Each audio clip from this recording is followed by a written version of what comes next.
Assalamualaikum warahmatullahi wabarakatuh. Salam sejahtera bagi kita semua. Izin kepada Bapak dosen dan teman-teman sekalian, perkenalkan kami dari kelompok 3 dengan saya Vivi Fatia. Saya Putri Grace dari Pasar Ibu. Saya Karim Cornelius Sinaga. Saya Mutiara Nazul Dalimute. Saya Wahyu Renalisyahan. Ini adalah video pembelajaran dari kami kelompok 3 dengan judul Teori Masuknya Hindu-Buddha ke Indonesia. Selamat menyaksikan. Assalamualaikum warahmatullahi wabarakatuh. Perkenalkan, saya Vivi Fatia. Kali ini saya akan membahas teori-teori mengenai masuknya Hindu-Buddha ke Indonesia. Mari kita telusuri bersama bagaimana sih kedua agama ini bisa masuk ke tanah air kita. Kalian pasti tahu kan bahwa Hindu dan Buddha adalah agama yang berasal dari India. Nah, yang jadi pertanyaannya sekarang, bagaimana caranya pengaruh itu bisa sampai ke Indonesia yang jauh dari India? Jadi, ada 5 teori mengenai masuknya kebudayaan Hindu-Buddha ke Indonesia. Kelima teori tersebut apa saja sih? Nah, yang pertama yaitu teori Brahmana. Teori ini menyatakan bahwa agama Hindu dan Buddha dibawa ke Indonesia oleh para Brahmana. Brahmana adalah kasta tertinggi dalam agama Hindu. Mereka yang memimpin upacara keagamaan dan menguasai kitab suci. Menurut teori ini, para Brahmana datang ke Indonesia atas undangan para penguasa lokal. Penguasa-penguasa ini ingin mempelajari agama Hindu dan melaksanakan upacara keagamaan yang sesuai dengan ajaran Hindu. Karena Brahmana merupakan kelompok yang memahami kitab suci dengan baik, maka mereka dianggap sebagai agen utama penyebaran agama Hindu di Nusantara. Kenapa Brahmana? Karena dalam Hindu, hanya Brahmana yang punya kewenangan untuk menyebarkan ajaran agama dan memimpin upacara-upacara penting. Mereka diduga datang melalui jalur perdagangan dan akhirnya menetap di kerajaan-kerajaan di Indonesia. Selanjutnya yang kedua yaitu teori kesatria. Teori kesatria berpendapat bahwa pengaruh Hindu-Buddha dibawa oleh para kesatria, yaitu para bangsawan atau prajurit dari India. Menurut teori ini, para kesatria datang ke Indonesia karena terlibat dalam peperangan atau perebutan kekuasaan di India. Mereka kemudian melarikan diri atau menggembara dan akhirnya sampai di Nusantara. Kesatria-kesatria ini diduga mendirikan kerajaan-kerajaan bercorak Hindu-Buddha di Indonesia. Beberapa dari mereka juga mungkin membantu para penguasa lokal dalam mengatur kerajaan, termasuk memperkenalkan sistem pemerintahan yang terpengaruh oleh budaya India.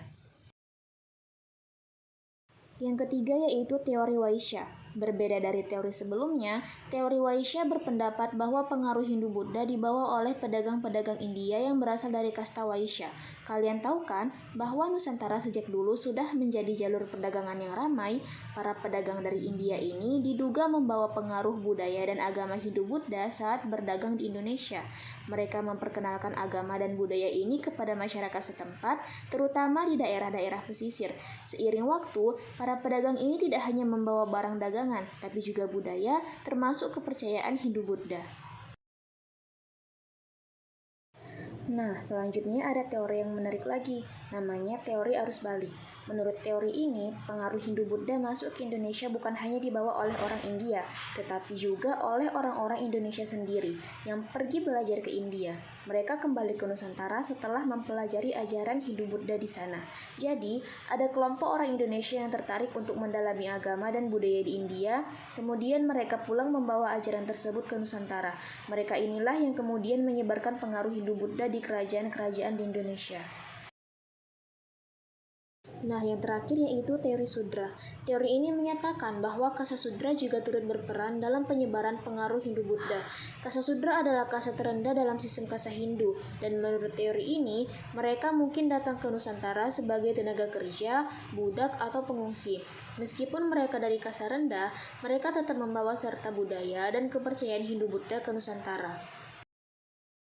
Nah, dari materi ini kita bisa belajar bahwa pengaruh luar tidak hanya datang dari satu kelompok saja, tapi melibatkan banyak orang dengan latar belakang yang berbeda-beda. Teruslah penasaran dan semangat belajar tentang sejarah kita, karena dari situlah kita bisa memahami masa kini dengan lebih baik. Sekian dari saya, terima kasih. Selanjutnya, kita akan membahas mengenai proses masuknya Hindu-Buddha. Baik, saya Wahyu Renalisyahan. Saya akan menjelaskan tentang sumber-sumber sejarah Yang pertama, sumber dari India. Bukti adanya hubungan dagang dapat diketahui dari kitab Jataka dan kitab Ramayana, tetapi tidak menyebutkan kapan India mengenal Indonesia. Kitab sastra India yang dapat dipercaya adalah kitab Mahanidesa, yang memberi petunjuk bahwa masyarakat India telah mengenal beberapa tempat di Indonesia pada abad ketiga Masehi. Kitab geografik yang ditulis pada abad kedua juga menjabarkan bahwa telah ada hubungan dagang antara India dan Indonesia. Dari kedua keterangan tersebut disimpulkan bahwa beberapa intensif terjadinya hubungan dagang antara Indonesia dan India mulai abad-abad tersebut. Yang kedua, sumber dari Cina. Hubungan Indonesia dengan Cina diperkirakan telah berkembang pada abad kelima. Bukti-bukti yang memperkuat hubungan itu diantaranya adalah perjalanan seorang pendeta Buddha bernama Fahian. Pada sekitar tahun 413 Masehi, Fahian melakukan perjalanan dari India ke Yepoti atau Tarumanegara dan kembali ke Cina melalui jalur laut. Selanjutnya, Kaisar Cina Wenti mengirim utusan ke Sepo atau Pulau Jawa. Yang ketiga, ada sumber dari Yunani. Hubungan dagang antara Indonesia dengan India dan Cina dapat diketahui dari Claudius Ptolemeus, seorang ahli ilmu bumi dari Yunani. Dalam kitabnya yang berjudul Geographic yang ditulis pada abad kedua, Ptolemeus menyebutkan nama Labadio yang artinya Pulau Jelai. Mungkin kata itu ucapan Yunani untuk menyebut Yawadwipa yang artinya juga Pulau Jelai. Dengan demikian, seperti yang disebutkan dalam kitab Ramayana, bahwa Yawadwipa yang dimaksud ialah Pulau Jawa. Yang keempat, ada prasasti. Adapun prasasti-prasasti tertua di Indonesia yang menunjukkan hubungan Indonesia dengan India. Misalnya prasasti Mula Warman di Kalimantan Timur yang berbentuk yupa. Semua prasasti ditulis menggunakan bahasa Sanskerta dan huruf Pallawa. Yang kelima, ada kitab kuno. Kitab-kitab kuno yang ada di Indonesia biasanya ditulis pada daun lontar yang ditulis dengan menggunakan bahasa dan tulisan Jawa kuno yang juga merupakan pengaruh dari bahasa Sanskerta dan tulisan Pallawa. Yang keenam, ada bangunan kuno. Bangunan-bangunan kuno yang bercorak Hindu ataupun Buddha terdiri atas candi, stupa, relief, dan arca. Pengaruh Hindu-Buddha di Indonesia juga tidak lepas dari proses masuknya yang dilakukan melalui jalur perdagangan laut yang berpusat di Selat Malaka sebagai penghubung jalur perdagangan India dengan Cina. Indonesia sebagai negara kepulauan letaknya sangat strategis, yaitu terletak di antara dua benua, yaitu benua Asia dan benua Australia, dan didekati dengan dua samudra Pasifik dan Indonesia, yang merupakan daerah persimpangan lalu lintas perdagangan dunia. Pada abad 1 Masehi, jalur perdagangan tidak lagi melewati jalur darat atau jalur sutra, tetapi beralih ke jalur laut, sehingga secara tidak langsung perdagangan antara Cina dan India melewati Selat Malaka. Indonesia ikut berperan aktif dalam perdagangan tersebut. Akibat hubungan dagang tersebut, maka terjadilah kontak atau hubungan antara Indonesia dengan India dan Indonesia dengan Cina. Selanjutnya, kelebihan dan kelemahan teori. Yang pertama, teori Brahmana. Menurut teori Brahmana, masuknya agama dan kebudayaan Hindu ke Indonesia dibawa oleh kaum Brahmana, yakni golongan yang menguasai ajaran, adat, pengetahuan, dan keagamaan agama Hindu. Kelebihannya merupakan golongan yang paling tahu dan paham terkait ajaran agama Hindu. Penyebaran ajaran agama Hindu dapat dikatakan sebagai tugasnya. Selanjutnya, temuan sejarah terkait prasasti di Indonesia yang menggunakan bahasa Sanskerta dianggap sama dengan bahasa yang digunakan di India. Bahasa Sanskerta merupakan bahasa kelas tinggi dalam kebudayaan Hindu dan tidak semua orang mampu membaca atau menuliskannya karena hanya golongan Brahmana yang menguasai bahasa Sanskerta, sehingga golongan inilah yang kemungkinan besar menyebarkan agama Hindu di Indonesia. Kelemahan teori Brahmana, selain bukti keakuratannya yang kurang valid, ada juga yang membantah bahwa teori Brahmana tidak pas jika direlevansikan dengan penyebaran agama Hindu di Indonesia. Hal itu berkaitan dengan ajaran Hindu kuno yang menyebut bahwa kaum Brahmana dilarang untuk menyeberangi lautan dan meninggalkan tanah airnya. Apabila hal itu terjadi, maka mereka akan kehilangan hak atas kastanya sebagai seorang Brahmana. Yang kedua, teori Vaishya. Kelebihannya, menurut teori Vaishya, ajaran agama Hindu masuk ke Indonesia dibawa oleh para pedagang India. Teori ini dikemukakan oleh N.J. Krom yang berpendapat bahwa agama Hindu-Buddha masuk ke Indonesia dibawa oleh pedagang dari India. Agama tersebut disebarkan melalui pernikahan, hubungan dagang atau interaksi dengan penduduk setempat saat pedagang dari India bermukim untuk sementara waktu di Indonesia. Kelemahan teori Brahmana. Yang pertama, ajaran agama Hindu-Buddha ditulis dalam bahasa Sanskerta dan aksara Pahlawa, sehingga membutuhkan keahlian khusus untuk membacanya. Motif golongan Vaishya hanya berdagang, bukan menyebarkan agama, sehingga kemungkinan untuk menyebarkan agama Hindu-Buddha itu sangat sedikit. Yang terakhir, seperti yang disampaikan Desi Fajarwati dalam Keesaan Tuhan dalam Perspektif Pancasila dan Agama-agama di Indonesia pada tahun 2018, bahwa tidak banyak dari kaum pedagang yang menguasai kitab suci agama Hindu maupun Buddha. Yang ketiga, teori Ksatria. Isi teori Ksatria dikemukakan oleh F.D.K. Boch. Selain itu, tokoh pendukung yaitu R.C. Majumdar, C.C. Burke, Mookerjee, dan J.L. Mollens. Persebaran Hindu-Buddha menurut para ahli terjadi akibat pergolakan politik yang terjadi di India yang menyebabkan runtuhnya kerajaan di India. Kelebihan teori Ksatria itu menurut C.C. Burke, pahlawa atau kepala suku di wilayah Indonesia banyak yang menjanjikan hadiah yang besar apabila para ksatria asal India mampu menyelesaikan masalah kekuasaan antar suku. Kelemahannya tidak menguasai bahasa Sanskerta dan huruf Pallawa yang menjadi induk bahasa bagi kitab suci agama Hindu. Tidak ditemukannya prasasti, kurangnya sumber yang valid sejarah yang menggambarkan penaklukan Nusantara oleh kerajaan India. Baik, salam sejahtera untuk kita semua. Izin kepada Bapak dosen dan teman-teman sekalian. Perkenalkan, saya Karel Cornelius Sunaga dari kelas reguler D 2024. Di sini saya akan memberikan tinjauan materi sejarah Indonesia pada masa Praksara dan Hindu-Buddha. Teori Sutra. Teori Sutra dikemukakan oleh Van Weber. Menurut teori ini, di India banyak sekali terjadi perang, sehingga banyak pula tawanan-tawanan perang. Dan Indonesia dijadikan sebagai tempat pembuangan bagi tawanan-tawanan perang. Nah, tawanan-tawanan perang itulah yang menyebarkan kebudayaan-kebudayaan Hindu di Indonesia.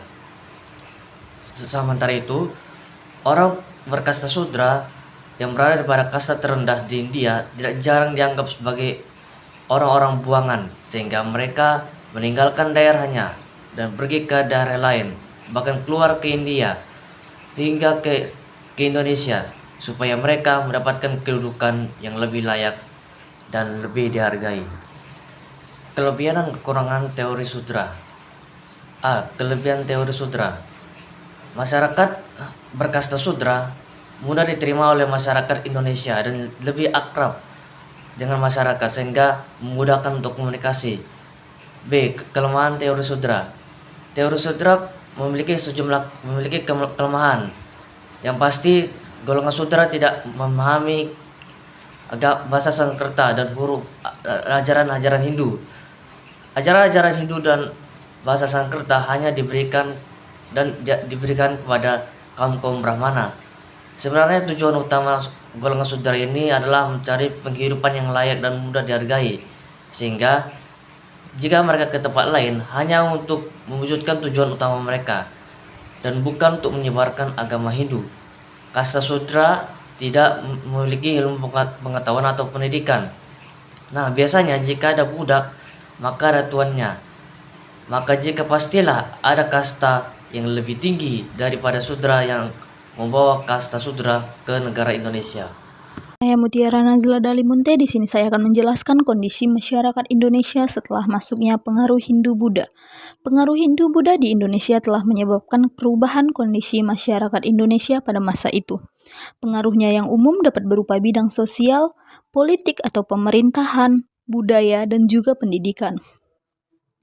Yang pertama, sistem sosial. Pada sistem sosial, kebudayaan Hindu-Buddha membuat perubahan dalam tata kehidupan sosial masyarakat. Contoh yang paling mencolok adalah diperkenalkannya sistem kasta atau tingkatan status sosial. Yang pertama, Brahmana. Kasta Brahmana terdiri dari golongan yang mengabdikan diri pada spiritual dan pendidikan. Masyarakat yang masuk dalam kasta Brahmana adalah pendeta. Brahmana ditugaskan menjalankan berbagai upacara keagamaan. Yang kedua, Ksatria. Kasta Ksatria terdiri dari golongan raja ataupun bangsawan. Biasanya mereka keturunan raja di kerajaan tertentu. Juga bisa diartikan sebagai mereka yang masuk ke dalam lembaga pemerintahan dan militer. Kasta ini biasanya tidak memiliki harta pribadi karena semua yang dihasilkan adalah milik kerajaan. Mereka yang masuk ke dalam golongan kasta Ksatria ini seperti raja, presiden, menteri, dan tentara. Yang ketiga, Waisya.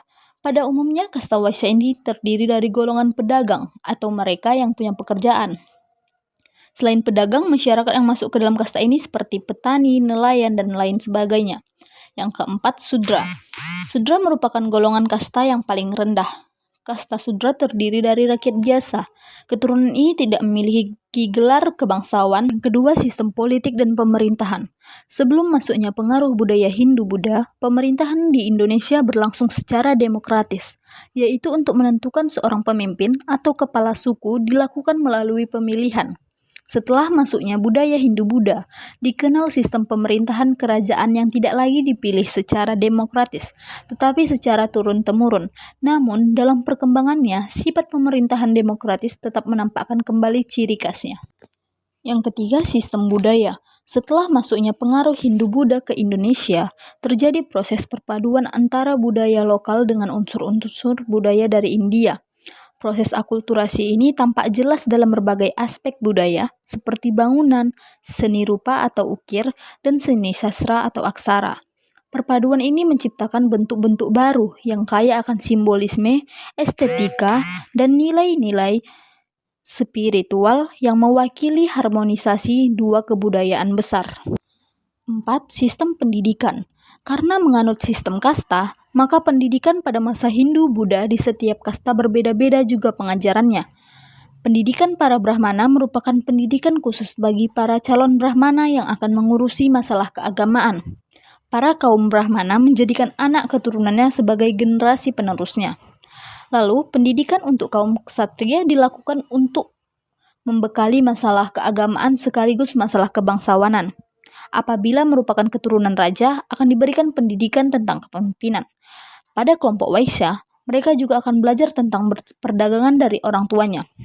Sedangkan untuk kaum Sudra, secara pasti memperoleh pendidikan secara turun-menurun.